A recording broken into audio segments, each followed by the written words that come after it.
here. Welcome back to my channel. I am here today to share with you my completely different experiences with having my two girls. So I have a 3-year-old and I have a 3-month-old, and with both of them it was a completely different experience, and I just wanted to share that with you all, moms to be, with all of you that have already have had lots of kids and you have those different experiences as well. And I feel that you need to know that there are options up there. You need to know that there are options that you decide for you and for your baby. So here it goes. So first off, with my medicated birth, I was seeing an OBGYN, and at that time I was a full-time teacher. And so when my OBGYN told me, hey, you can have this baby on Monday, I remember, and I was like, really? She's like, yep, we can induce you, you can have this baby on Monday, and you know, you're ready. And I was like, great, okay, sure, you know, didn't even question anything, didn't even, you know, anything. Me and my husband were just like, okay, well, let's do it. So I gave where they delivered my daughter. I felt, you know, now that I look back, there was no options. Like, nobody asked me anything as far as what do you want to give your baby? Do you want all the shots for them? Do you want them to put the little thing in their eyes? Do you want us to give the baby a bath? Like, there was no options whatsoever. And so, on the other hand, with my unmedicated birth, halfway, just to make long story short, I changed. When I was 35 weeks pregnant, I decided to change from my previous OBG that I had with my first daughter to a midwife. Somebody that would support what my desires were at that time, that I wanted to have my baby naturally, no induction, and hopefully unmedicated with no epidural, and work with a doula. And so when I told her that, it wasn't the thing that she wanted to hear. So anyways, with my unmedicated birth, you know, I just let my body do what it needed to do, right? And I labored at home for about 10 hours, then went to the hospital and had baby 2 hours later. So I remember I was sleeping, I woke up because I felt like I needed to do number 1, and that was around midnight, 1 o'clock. And when I got up, I felt little something, you know, like if you peed on yourself, but I didn't, because it was just a gush, small one, but I couldn't control it. So I was like, oh, did my water break? Yeah, so that's what it ended up being. So I was at home for those 10 hours, from 1 in the morning when my water broke all the way till 11 a.m. when it was time to go. And when I got to the hospital 2 hours later, I had my daughter. And that's how it was with medicated and unmedicated. Number 2, when I went to the hospital and stayed in bed all the time.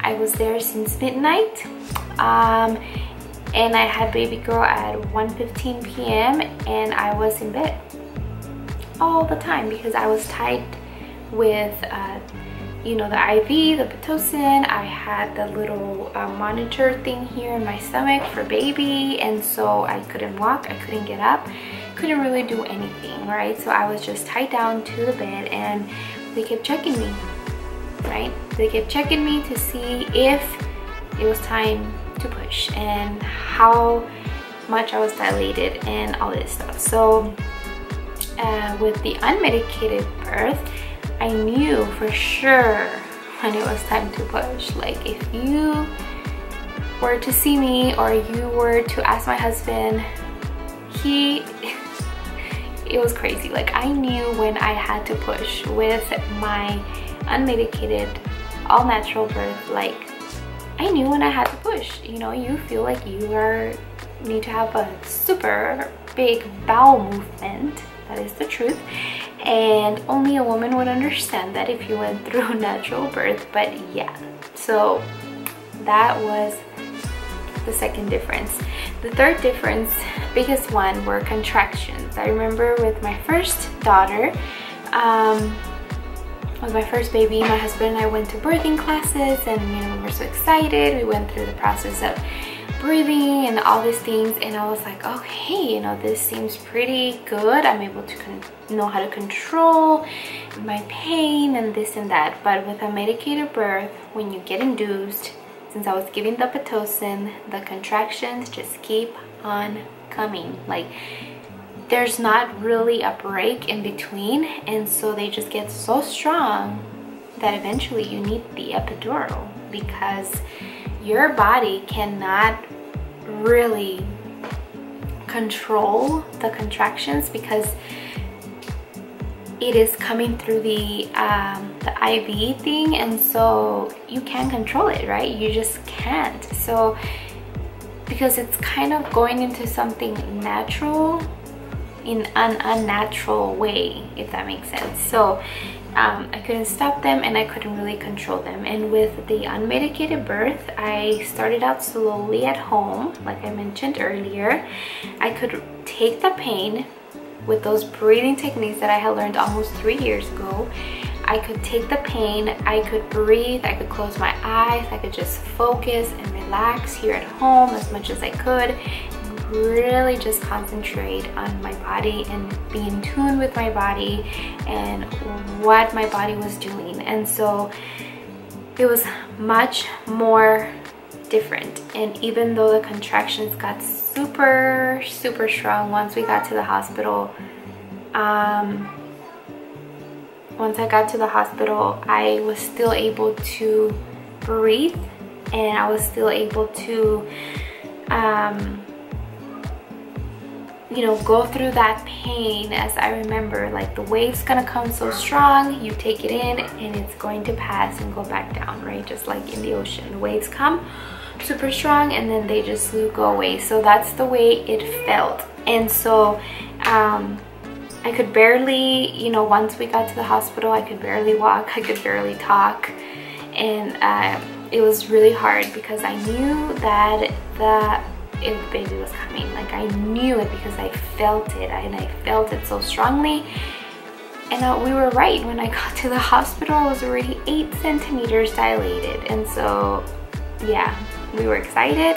I was in the biggest pain of my life, but it was well worth it for sure. Number 4, with my induced, who knew? You see, if we don't ask questions, nobody's gonna tell us the answers, right? Food and beverage. Since I was tied onto a bed, I got induced. All I could have was ice chips. Ice chips, and that's it. I drink water almost like all day long. I have water right here, right next to me, because I need water all day long. And so when they told me you cannot have fluids, no water, no nothing, no food, I was like, how in the world am I going to do this? How in the world am I going to have energy to bring this baby into the world? But that's the way it was with the medicated birth. With the unmedicated birth, I had breakfast here at home in the morning. I drank water because I knew that I was going to need those fluids and that energy for what my body was about to do when having a baby, right? So I was like so excited when I had told my doula, so I can eat, I can drink, and she was like, yep, you can. I was like, wow, best. Number 5, with the medicated birth, of course, I had to get the epidural. And the epidural numbed one of my legs completely for for 4 or more hours after having my baby. I could not raise up my leg. I could not feel it. I could not do anything with one leg. It was awful. Like, I didn't know what to do, and so they had to take my baby and they had to take me to another room where they were going to observe me and watch me because somebody else was coming in. Like, that's what happened with the epidural, and never again do I want to do it that way. With the unmedicated birth, no epidural. I know, praise be to God that I didn't have to get an epidural. My body took the pain and it took what it needed to do at the time that it needed to get done. And the hardest thing I've ever done without having the epidural. But at the same time, it was the best thing I've ever done because it was all my body. It was all me. It was all God helping me get through this. And my husband was right there with me, helping me as well. And my body was doing what it was meant to do. So I was so thankful that I said no. They didn't ask because it was in my birth plan. But at the same time, nobody kept pushing, nobody kept asking, nothing, because I was just so focused on having baby. Yes, the pain was there, and yes, it was so crazy, but I knew that my body was going to do what it needed to do, and it did. The recovery was so different. With the medicated birth, the recovery seemed much more painful a little bit. They did have to do an episiotomy, which they had to cut so that they could take out my daughter. And so I remember after having my daughter, I was super drowsy. I was out of place. Like, my mind wasn't there. I wasn't focused. All I wanted to do was sleep. I had no energy whatsoever, and it was just, and my leg was numb, like I mentioned, and I couldn't get up, right? And they never, you know, asked me if I wanted to go see my baby, like, and I never asked either. So it was very, very weird, you know, now that I look back at it. And so even though the delivery time was the same with both, it felt so different. With the unmedicated birth, I was recovered so much quicker. I was alert, I was focused, I was ready to take care of baby. Like, I knew what was happening. Like, I felt tired, but not as tired as with my medicated one, because also with my medicated one, I felt like I pushed and pushed and pushed forever and baby wouldn't come. And with the unmedicated one, it was like 4 pushes and baby was out, and that's it, you know. And since in the unmedicated one I did tear, but it's supposed to be something natural compared to when they have to cut me, and you know, which the doctor did a wonderful job. I mean, she did great, but why do that, you know? So one of the biggest things that I've learned from these experiences really has been that there's options for you as the mom and for your baby. Like, you can choose what you want for your baby and for yourself. Like, don't be afraid to ask. Don't be afraid to speak up.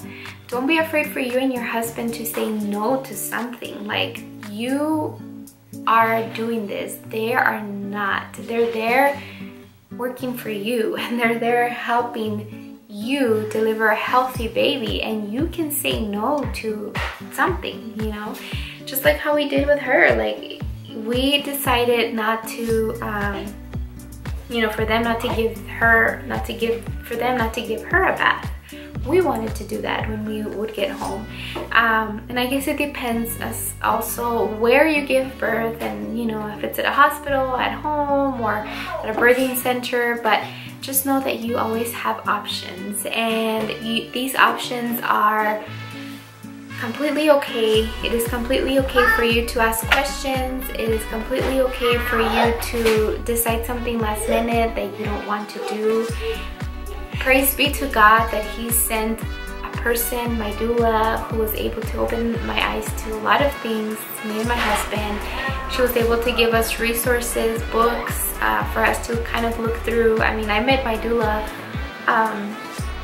like when I was already like 35 weeks pregnant, and she still jumped on board to work with us, and she did an amazing job.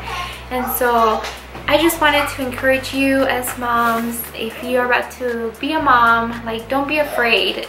Your body is meant for this. Your body is meant to give birth and have babies, and you can have the most wonderful experience or the worst experience. Now, both of my experiences were great. They were good. My daughter is healthy. Both of my daughters are healthy, and I'm so thankful for that. But if I had to do it all over again, I would do an unmedicated birth and have baby all natural again if possible, because just the differences are so big that I rather not go through all those medicated things and just let my body do what it was created to do by the Creator, by God.